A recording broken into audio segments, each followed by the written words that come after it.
Então, vamos lá, falar um pouquinho de manejo de efeitos colaterais dentro do câncer de mama, ele é um desafio, né? A gente tem vários pontos aí de tratamento, várias modalidades de tratamento dentro do câncer de mama, e eu tenho um pouquinho de desafio aí de falar disso num tempo curto, mas vamos lá.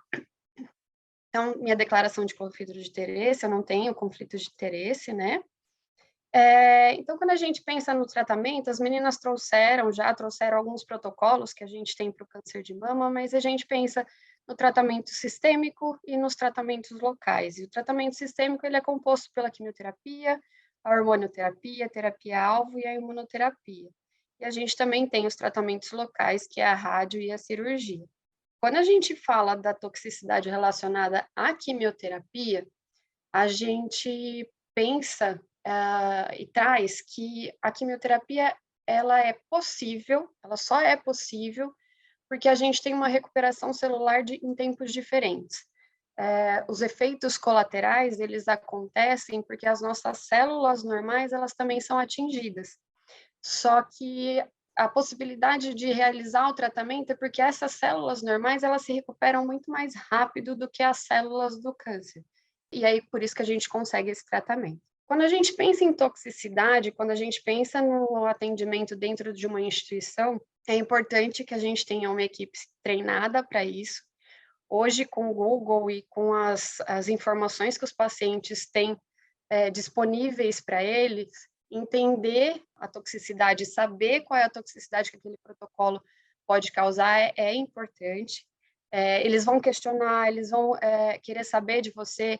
Então, por isso que é importante a gente saber qual que é a toxicidade que aquele tratamento específico pode causar. Eu trago aqui o CTCAE, primeiro, começando, né, a minha apresentação, eu trago o CTCAE pensando numa uniformidade da avaliação da toxicidade desse paciente.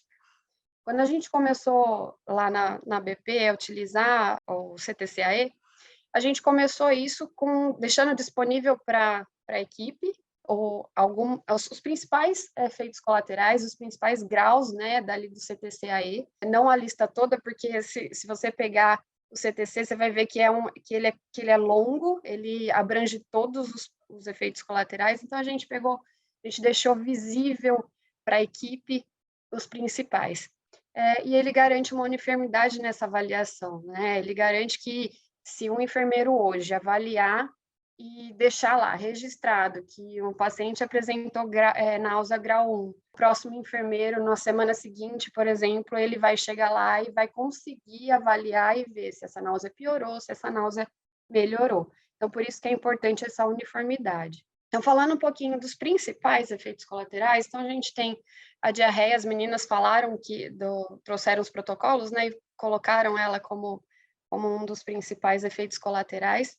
Ela pode causar uma descamação das células da mucosa, né, e não ocorrer uma reposição adequada disso, causando uma irritação, uma inflamação. E os taxanos, eles podem causar a diarreia. E aqui eu queria só deixar um ponto de atenção, porque uma das drogas que a gente utiliza muito no câncer de mama é o pertuzumab. E o pertuzumab, no começo, a gente não dava tanta atenção para esse efeito colateral. A gente achava que acabou taxano, os efeitos colaterais são mais tranquilos e a paciente fica bem. Mas a gente tem tido bastante caso de mulheres que fazem uso do pertuzumab depois que termina as drogas quimioterápicas e ela tem diarreia, né? Então, é importante que a gente saiba manejar isso e é importante que assim, a gente saiba que essa droga pode causar. E o que é importante pensar na diarreia? É importante pensar nas outras possibilidades, que pode ser que não seja a medicação que esteja causando isso. Então, é importante que você questione quando começou, questione se ele começou a apresentar depois da medicação, quantos dias depois. Às vezes, orientar o paciente a fazer um diário dos sintomas que ele teve em casa, te ajuda a manejar esses sintomas, ajuda a trabalhar junto com ele esses sintomas. E é importante a gente empoderar os pacientes disso, né? Eles saberem o que pode acontecer. A constipação, ela também pode acontecer, ela geralmente está relacionada ao grupo dos alcaloides da vinca, pode causar distensão abdominal, cólica, a gente fala que pode virar aquela bola de neve, né? Se a gente tem constipação, a gente perde o apetite, alguns outros sintomas vão aparecer. E lembrar aqui, na constipação, que tem outras medicações que podem trazer esses sintomas, e medicações que são bastante utilizadas na terapia oncológica, que são as medicações para náusea, o Zofran, por exemplo, e são as medicações para dor, os opioides. Então, quando a gente pensa no tratamento oncológico, a gente precisa ter um olhar amplo para isso, né? Não pensar que é só a quimioterapia que pode trazer esses efeitos. E o que a gente pode orientar o nosso paciente com relação à diarreia, né? Qual que é o manejo disso? Então, a gente tem que descartar alguma infecção intestinal, porque o paciente não está ali só fazendo tratamento, ele tem uma vida fora desse tratamento, né? Então, descartar uma infecção intestinal. A gente pode orientar uma alteração da dieta, e aí a equipe multi também pode ajudar a gente aí, né? A nutrição, ajuda a gente a manejar, aumentar a ingesta hídrica, evitar os alimentos condimentados, gordurosos, ou que podem soltar o intestino, né? Orientar o paciente a acompanhar esse processo, que é aquilo que eu falei do diário, né? O diário entre aspas, mas dele saber em que momento começa, quantos dias dura, quantas evacuações são, se ele tomou alguma medicação ou se não tomou, orientar, no caso do aparecimento da diarreia, o uso de papel higiênico umedecido ou os lenços umedecidos para ter um conforto, e a gente pode orientar até o banho de assento, para ajudar a diminuir o desconforto abdominal. A constipação. Então, a gente vai também orientar a dieta ajuda muito a gente nesses efeitos colaterais, então, estimular uma dieta rica em fibras, estimular a ingesta hídrica novamente, evitar aqueles alimentos que são mais constipantes, trabalhar com ele na alimentação, orientar o paciente a tentar estabelecer uma rotina diária. Nem sempre é fácil, né? Mas tentar estabelecer uma rotina diária para ele educar o intestino, educar a alimentação. E aqui, quando a gente fala das questões, né, do que ele deve se atentar, é se atentar quando o intestino prende, quantos dias dura, se ele fez uso de alguma medicação para dor e para náusea. O Nausedron, por exemplo, ele é uma das medicações mais constipantes que a gente tem. Ele começou a ser usado, inclusive, para tratar a diarreia. E orientar as caminhadas e atividade física. Isso pode ajudar bastante, pode ajudar, inclusive, com outros efeitos colaterais. Náusea e vômito. A náusea é um dos efeitos mais estressantes, assim, e que está mais ligada à oncologia, né? Quando você fala em câncer, a pessoa automaticamente acha que vai passar o tratamento todo nauseado. Mas hoje a gente consegue trabalhar isso bem, assim, a gente consegue evitar que esse efeito colateral se torne mais estressante para alguns protocolos principalmente. Então, apesar do uso do antiemético, a gente ainda tem a náusea como um dos efeitos colaterais. Reações psicológicas, elas podem desencadear essa náusea, esse vômito. Então, pacientes que ficam muito tensos e que chegam muito tensos para tratamento, às vezes virar a esquina e ver a carinha do hospital, ele já começa a ter náusea, né? Então, essa náusea é antecipatória. Ela é mediada pelo sistema nervoso autônomo, ela pode começar e durar mais. Os vômitos a gente tende a controlar mais, né?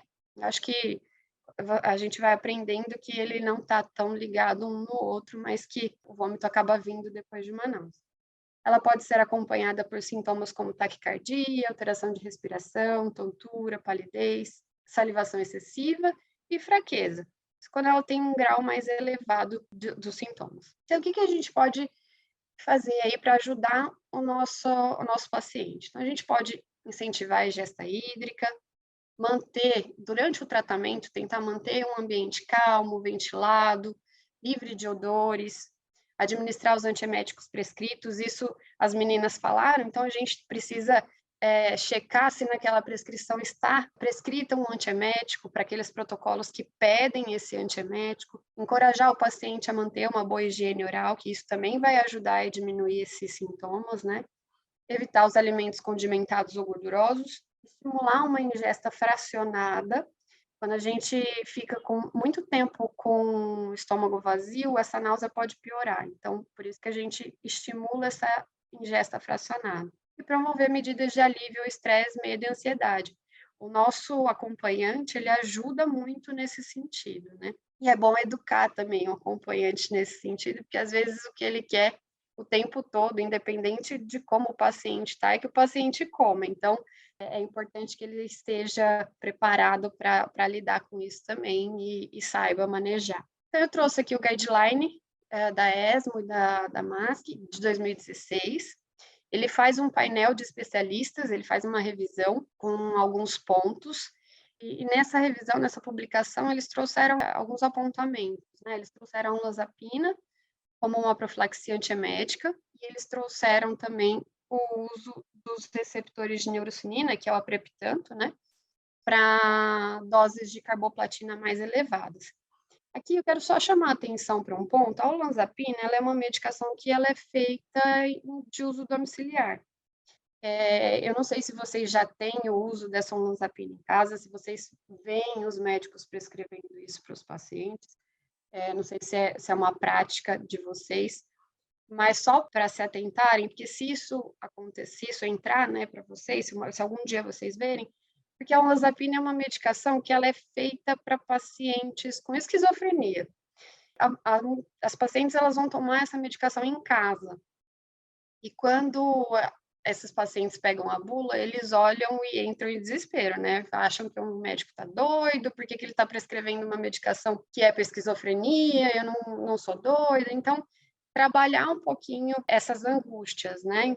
Eu trouxe a alopécia, né? Que isso também é um efeito colateral que vem aí com uma carga do câncer. Então, quando fala em câncer, já pensa que não vai ter o cabelo, vai cair o cabelo. E a alopécia mexe muito com a imagem pessoal do paciente, né? Isso varia um pouco, a aceitação disso varia um pouquinho de mulher para mulher, e não só as mulheres, os homens também. Quando a gente fala em câncer de mama, a nossa grande maioria de pacientes é mulher, mas a gente tem homens que têm uma preocupação com o cabelo também. E quando isso chega para a gente até acha estranho, mas tem.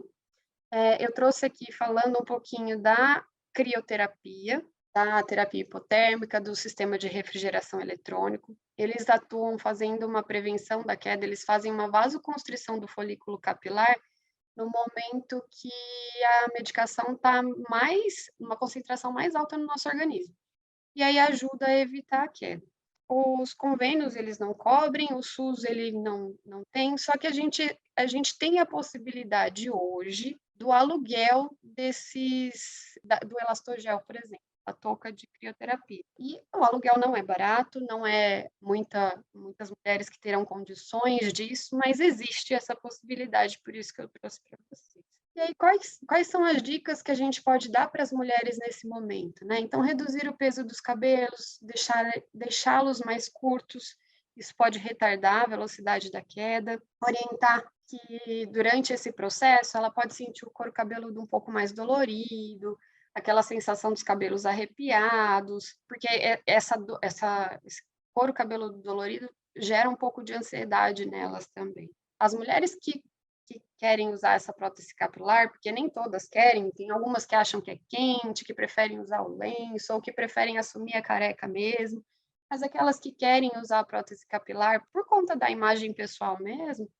orientar elas a procurar isso quando elas ainda têm o cabelo, para elas irem trabalhando isso. Quando a gente começa o tratamento, não é imediatamente que a gente vai ter a queda, né? A gente vai ter a queda 10, 15 dias depois do início do tratamento. Então, durante esse processo, durante esse tempo, orientá-las a procurar, para elas irem trabalhando isso, né, internamente. O uso de lenços para cobrir a cabeça, e aí tem mulheres que gostam de brincar com isso, então compram vários lenços, tem várias opções, amarram de várias formas, e isso faz elas se sentirem bem. E aí lembrá-las e reforçá-las que o cabelo volta a crescer depois do término do tratamento. Né? Parou o tratamento, parou de agir a medicação, o cabelo vai voltar a crescer. Então aqui só trouxe uma figura com alguns exemplos de amarração, né, que dá para elas trabalharem bastante aí com isso. E E aí, pensando em toxicidades dermatológicas, então, quando a gente fala de síndrome mão-pé, a gente pensa em hiperemia, edema, alteração da sensibilidade das mãos e dos pés.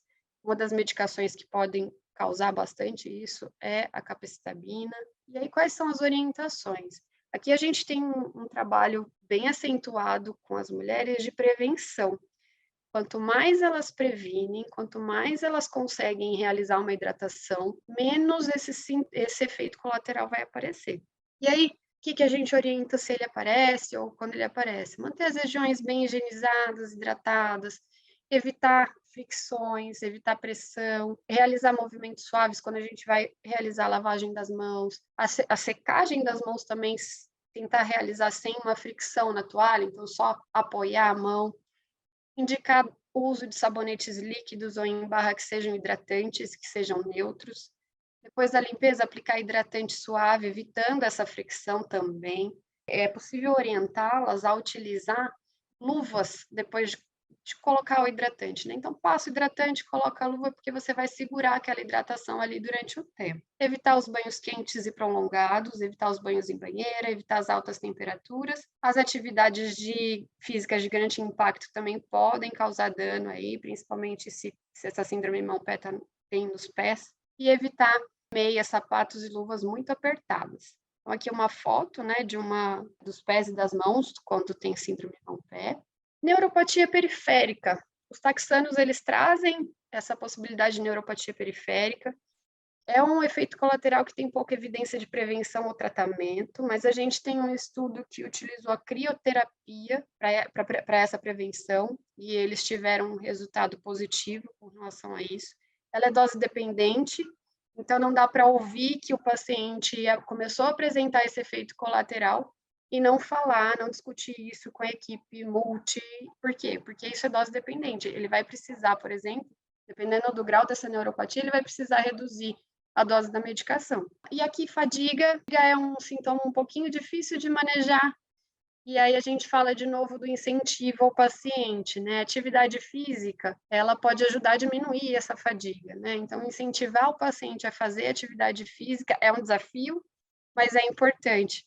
E ele pode criar uma agenda de prioridades das atividades mais importantes do dia a dia para ele. Mielossupressão, e aí as meninas trouxeram, né, que a gente também é responsável por checar os exames laboratoriais desse paciente. Essa é uma avaliação nossa também. Então, a gente precisa saber se é possível liberar aquela quimioterapia de acordo com os exames deles. Hormonioterapia. Vou falar rapidamente de alguns sintomas da hormonioterapia, porque é um tratamento que dura muito tempo. As mulheres ficam muito tempo fazendo o uso da hormonioterapia, e mulheres jovens, principalmente, sofrem bastante. Então, os fogachos, que é a sensação inesperada de calor, ela pode vir seguida de uma onda de frio. O que a gente orienta? Evitar alimentos condimentados, evitar o álcool, cigarro, cafeína, porque isso tudo pode piorar esses fogachos. E é importante relatar à equipe médica, porque tem algumas medicações que podem auxiliar nesse sintoma. Secura vaginal, que é dor ou ardência, prurido, diminuição da libido. Diminuição da libido é um efeito colateral que é um pouquinho difícil de manejar, mas é possível. E as orientações é o uso de lubrificante vaginal, ele deve ser à base de água, tomar muito cuidado com esses lubrificantes caseiros, eles podem mudar o pH vaginal e isso pode causar infecção. E evitar o uso de calças muito apertadas ou calcinha de material sintético. E aí, só para lembrar, a quimioterapia é raro, mas ela pode causar esterilidade, ela pode acelerar o início da menopausa, e a gente tem tido mulheres muito novas com câncer de mama, então é importante que se fale, se pense nisso junto com ela antes de iniciar o tratamento, porque nem sempre, naquele momento que ela está recebendo o diagnóstico, ela vai começar o tratamento, às vezes ela não pensa nisso, então é importante que a equipe pense, converse com ela e esteja aberta a falar sobre isso. As toxicidades imunomediadas, elas são um pouquinho diferentes. Então, a imunoterapia ela vai fazer com que o nosso próprio organismo haja contra ele, né? E elas são manejáveis, elas são reversíveis, só que elas também podem ser permanentes e causar óbito. Então, é importante que a gente consiga verificar, consiga visualizar essa reação rapidamente. Então, a gente tem que estar atento. Muitas vezes, o paciente vai conversar com o enfermeiro, vai conversar com quem está ali com ele no momento da administração, vai falar que começou com uma tossezinha, e não dá atenção para isso, porque esses sintomas eles são inespecíficos. Então, é importante que a gente oriente e esteja o tempo todo atento à fala deles. Eu trouxe aqui, mas só para mostrar, né, do pembrolizumab, que tem a possibilidade de uma colite, de uma hepatite, a pneumonite, então só para ilustrar. E falando um pouquinho das diretrizes brasileiras, eu não vou me atentar a cada um dos efeitos imunomediados, mas sobre o manejo disso. Ah, mas quem vai manejar isso? É o médico? Eu preciso saber? É o médico, mas quem está com o paciente somos nós e a gente precisa trabalhar enquanto equipe multi junto para poder dar o melhor atendimento para ele. Então, a gente tem que ter uma monitorização proativa, então, conhecer a cinética dessas toxicidades, identificar algumas recaídas e algumas complicações, realizar a detecção precoce, o relato precoce, então é aquilo que eu falei, estar atentos ao que o paciente está falando, a equipe precisa estar treinada e a gente tem medicações novas o tempo todo, né? A oncologia só cresce. Então, é importante que se questione se aquele enfermeiro sabe daquela medicação que ele está administrando, é importante que ele saiba o manuseio adequado, então, descartar, por exemplo, uma progressão, realizar o tratamento sintomático e um segmento cuidadoso. Então, tem que seguir as toxicidades. É uma toxicidade que ela pode vir depois do término do tratamento, por exemplo. Então, é importante estar atento o tempo todo. Então, aqui só para ilustrar rapidinho, mas grau 1, continua o tratamento, faz uso de sintomáticos e esteroides tópicos, não faz uso de esteroide por boca e intensifica a vigilância. O grau 2 considera a suspensão temporária, sintomáticos, que aí é o uso de esteroides tópicos, e considerar a prednisona, se for um sintoma persistente, intensificar a vigilância em casos de suspensão ou atraso, quando for reintroduzir, só se tiver grau 1 ou resolvido. Grau 3, suspender e considerar a reintrodução apenas em situações selecionadas. Então, vai fazer o tratamento com corticoide também, e vai reavaliar isso a cada 3 a 5 dias para que não tenha uma progressão desse sintoma. E o grau 4, você não volta ao tratamento, né? Você faz o tratamento medicamentoso e não pode voltar à droga. Falando um pouquinho dos inibidores de ciclina, que é uma classe que chegou aí para a gente, e a gente precisa ter o manejo disso também. A gente tem 3 inibidores de ciclina, a gente tem o palbociclib, o ribociclib e o abemaciclib. Eles são administrados de uma forma diferente um pouquinho, tanto o palbo como o ribo, eles são feitos 21 dias e para 7 dias, e completam um ciclo de 28, e o abemaciclib, ele é contínuo. Aqui algumas diferenças, esse slide traz, assim, para a gente conseguir visualizar de uma forma clara, que o palbo e o ribo, eles têm um pouco mais de neutropenia do que o abemaciclib, tanto que é por isso que a gente consegue fazer o abemaciclib de uma forma contínua, porque esse índice de neutropenia é mais baixo. E o abemaciclib, ele tem a diarreia como um efeito colateral que os outros não têm. O que eu queria trazer sobre a neutropenia? A neutropenia induzida pelos inibidores de ciclina, ela é um pouquinho diferente da neutropenia induzida pela quimioterapia. A neutropenia induzida pelos inibidores de ciclina, ela é reversível e tem uma rápida recuperação. Por quê? Porque ela não tem a morte dos precursores de neutrófilo. Então, a gente causa uma queda, mas ela sobe rapidamente. Por isso que a gente não precisa utilizar outras medicações para esse retorno do aumento dos neutrófilos. A neutropenia induzida pela quimioterapia, ela tem um retardo dessa recuperação. Ela tem uma apoptose desses precursores de neutrófilo. Então, por isso que a gente tem que usar medicações para fazer com que os neutrófilos aumentem novamente. Falando um pouquinho do palbociclib, então, só para ilustrar sobre os neutrófilos, né? Então, a gente tem, sim, uma queda do neutrófilo, só que ela não é, a porcentagem em grau 3 e grau 4, ela é bem mais baixa. Então, as indicações do palbociclib, então, é monitorar o hemograma antes do início da terapia, monitorar o hemograma no início de cada ciclo e monitorar o hemograma no 15º dos 2 primeiros ciclos e conforme indicação clínica. Depois disso, depende um pouquinho de como foi esses primeiros ciclos para saber como que vai ser esse manejo do paciente. Às vezes ele pode ficar sem fazer coleta de hemograma durante bastante tempo. E esses cuidados, o que eu queria falar para vocês é que a gente tem um acesso muito fácil hoje a esses cuidados porque eles vêm descritos em bula. A bula traz os estudos que foram realizados, as taxas de cada efeito colateral e qual é a indicação de manejo. Então, a gente consegue ter isso de uma forma facilitada. E a gente consegue trabalhar essas indicações e construir os nossos próprios instrumentos para facilitar a nossa vida. A gente tem a indicação, inclusive, de redução de dose, e aí a dose recomendada, por exemplo, do palbociclib é 125 miligramas por dia.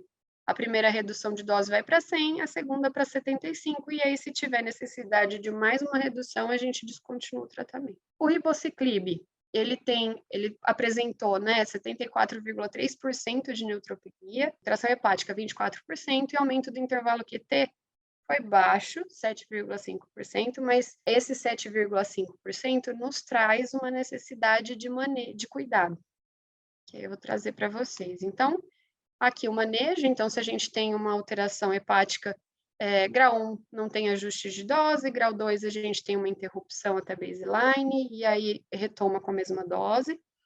O segundo episódio a gente reduz a um nível, né? E assim por diante.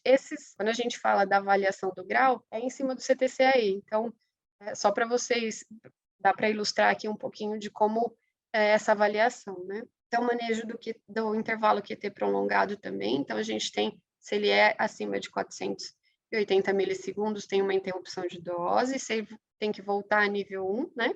Ou menor, e aí a gente descontinua o tratamento se a gente tem um aumento para 500 com aumento de 60 milissegundos do que era no começo, né? Ou arritmia grave. E qual que é o controle que a gente faz? Por que eu falei que gerou uma necessidade de controle? Porque a gente faz controle também do eletrocardiograma. A gente faz o hemograma no D1, D14, no ciclo 1 e no ciclo 2. E aí, no ciclo 3 e 6 é só no D1. E depois do sexto ciclo, isso vai ser baseado na avaliação clínica. Então, de acordo com o que o paciente apresentou lá no começo. E o eletro a gente faz no D1, no D14, no ciclo 2, e aí depois só se necessário mesmo. O abemaciclib, então, a gente fala mais da diarreia e da neutropenia. A neutropenia dele é mais leve, né? A gente teve um número menor do que nos outros. Então, qual que é o cuidado? Realizar um hemograma antes de iniciar o tratamento, a cada 2 semanas, nos 2 primeiros ciclos, e mensal nos próximos 2. E aí depois, conforme indicado também. E aí a gente também tem as modificações de dose, se necessário, e isso tudo em bula. Isso tudo a gente consegue ter acesso em bula facilmente. Quando a gente pensa na diarreia, primeiro que a gente precisa orientar o nosso paciente, orientar o que ele deve fazer se ele começar a apresentar esses sintomas. Então, por exemplo, na nossa instituição, a gente tem um canal aberto entre o paciente e a equipe.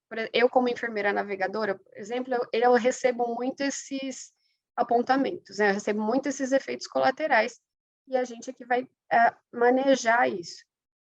Se eu não tenho isso, se eu não tenho esse canal direto, esse canal aberto, eu vou ter que orientar o meu paciente o que ele vai precisar fazer, quem ele vai procurar, se já vai deixar prescrito, se a equipe médica já tem que deixar prescrito uma medicação caso ele apresente e qual o caminho que ele vai seguir.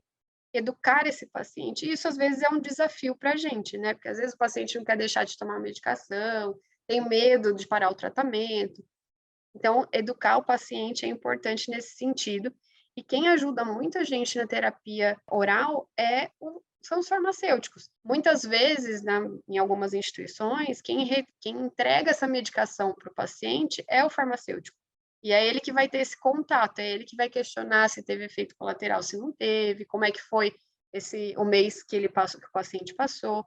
Então, a equipe multi, mais uma vez, é muito importante nesse processo. Então, a incidência de diarreia ela foi mais alta durante o primeiro mês, mas ela tende a ser mais baixa nos meses subsequentes. O manejo desse efeito colateral ajuda a diminuir aí nos meses subsequentes e a paciente consegue receber a medicação tranquilamente.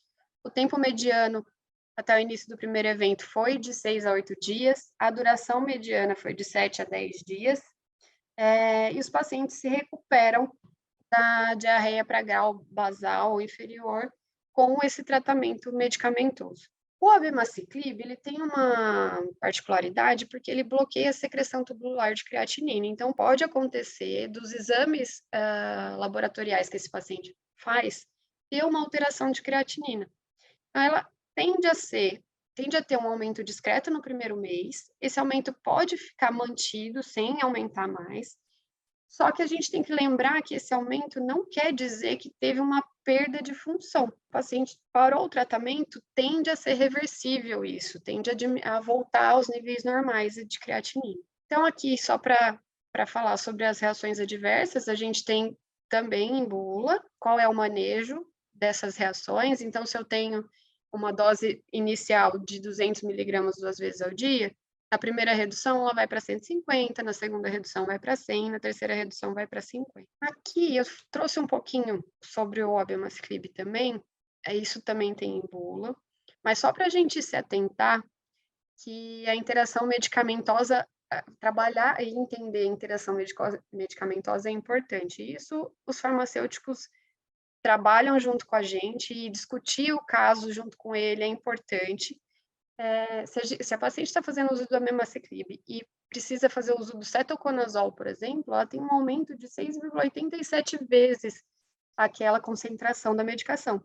Então, é preciso tomar muito cuidado. E isso pode aumentar efeito colateral, pode aumentar uma diarreia, por exemplo. Então, é importante saber que existe essa interação. Só para resumir os inibidores de ciclina, então, os eventos adversos mais comuns é a mielotoxicidade, se atentar para a neutropenia, existe a fadiga e a diarreia com Abemaciclib. A neutropenia ela é mais comum no palbo e no ribo e a diarreia no abema. E o manejo disso, né, com monitorização, orientação clínica, interrupção e redução de doses se necessário. Só para falar um pouquinho sobre adesão, porque medicação via oral, a adesão a gente precisa pensar no tratamento todo do paciente, inclusive quando ele está indo lá receber endovenoso. Só que quando ele está recebendo endovenoso, é mais fácil de você conseguir controlar, porque o paciente vai periodicamente lá, você consegue conversar. No tratamento via oral, às vezes ele não está com você, ele não está ali na sua frente, ele não está disponível para conversar o tempo todo. Então, tem alguns fatores que influenciam nisso, então a relação médico-paciente, a crença na opinião do médico e da equipe multi. Quando a gente fala que é importante ter o conhecimento sobre os sintomas e os efeitos colaterais, a gente percebe que quando o paciente faz um questionamento e você sabe responder, ou mesmo você diz que não sabe, mas se dispõe a ir atrás e se dispõe a explicar para ele depois, isso faz com que ele tenha uma confiança na equipe. E aí facilita a adesão ao tratamento. O paciente conhecer a terapia, saber dos principais efeitos colaterais, saber que ele pode manejar e que é possível manejar isso, o entusiasmo com relação à terapia. Então, se ele acha que está indo bem, ele consegue ter uma adesão maior. A preocupação com a recorrência também influencia nisso. As visões negativas relacionadas à terapia também vai influenciar. E a percepção que ele tem da doença, a autogestão, então ele é que vai gerir o tratamento dele em casa, ele é que vai conduzir o tratamento dele em casa, então ele precisa estar empoderado disso, empoderado do conhecimento, saber o que ele vai fazer se os sintomas aparecerem e ter um apoio social. Eu trouxe uma ferramenta, essa ferramenta ela é usada e ela é indicada para o tratamento oral, a gente também pode adaptá-la para outros tratamentos na nossa instituição também. Ela vai ajudar a gente a entender quem é o nosso paciente, ela vai ajudar a trabalhar com ele a medicação oral, a trabalhar com ele as características da doença, a realizar um plano terapêutico. Então, ela é uma base para a gente poder educar o nosso paciente. Ela ajuda bastante. E aí, quando a gente pensa em tratamento oncológico, a gente entende que o paciente não deve começar um tratamento sem saber o que ele vai fazer em casa. É essa a importância de educar o nosso paciente. Então, ele vai ter efeito colateral aqui, na hora que está recebendo o tratamento? Na maioria das vezes, não. O que ele vai apresentar na hora que ele está recebendo tratamento é uma reação alérgica, por exemplo. Em casa é que esses efeitos colaterais vão aparecer. E aí é que a educação do paciente, o empoderamento é importante. A gente precisa ter uma estratégia. A gente sabe que é corrido, a gente sabe que às vezes é difícil você conseguir sentar e explicar para o paciente como é aquele tratamento, o começo do tratamento, mas é importante. É importante para que seja possível manejar esses efeitos colaterais e para que a gente trabalhe, depois tenha um ganho maior, né? E não fique trabalhando com efeitos, atrasos, e a gente ganha com isso, né? A gente ganha educando o nosso paciente. E aí o papel do enfermeiro durante todo esse tratamento é auxiliar o paciente na expectativa quanto aos resultados do tratamento, é coordenar a aderência desse cuidado, é realizar um acompanhamento no início do tratamento e ao longo da trajetória, é realizar um diagnóstico de enfermagem de acordo com o tratamento proposto, é monitorar e triar os sintomas desses eventos adversos, é avaliar a toxicidade, é educação e orientação, é garantir um canal de comunicação eficiente entre a equipe multipaciente. O paciente ele vai conversar muito mais com a enfermagem, né? A enfermagem está com ele muito mais tempo. Então, por isso que a gente fala que é importante a equipe estar treinada, a equipe saber dos efeitos colaterais, estar atenta ao paciente.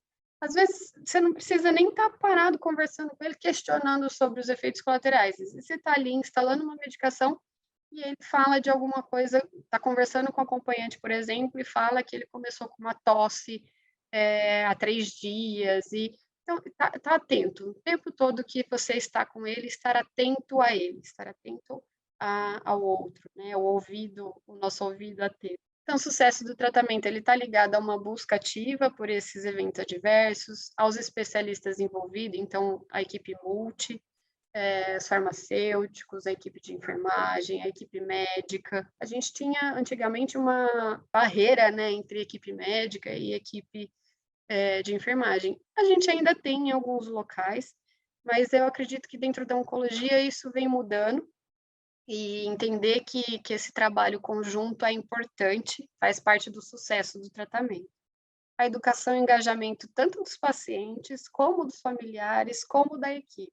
E o manejo adequado. A gente tem muitos manuais e diretrizes, a gente tem acesso a isso na internet, a gente tem acesso. É um trabalho árduo desenhar protocolos, desenhar então, a estrutura, o começo de tudo é difícil. Eu estive com as meninas, né, com a Ana, com a Andréia, aí, tentando mudar algumas coisas e era difícil. A gente na correria falava, nossa, como que vai vir mais isso para a gente fazer? Mas a gente percebe que depois da adaptação, fica mais fácil, fica mais leve e a gente entende que dá, que é possível. É isso. Eu não falei de todos os efeitos colaterais, porque é bastante coisa, mas eu fico aberta para conversar com vocês depois, se vocês quiserem, em outro momento, eu fico à disposição. Fazer um apanhado, assim, geral, né, das toxicidades, é algo muito complexo, né, para trazer, como tudo que a gente falou até agora, né. A ideia aqui não é mostrar em detalhe, mas é pelo menos dar uma noção geral e um pouquinho mais aprofundada nos aspectos mais importantes para elas.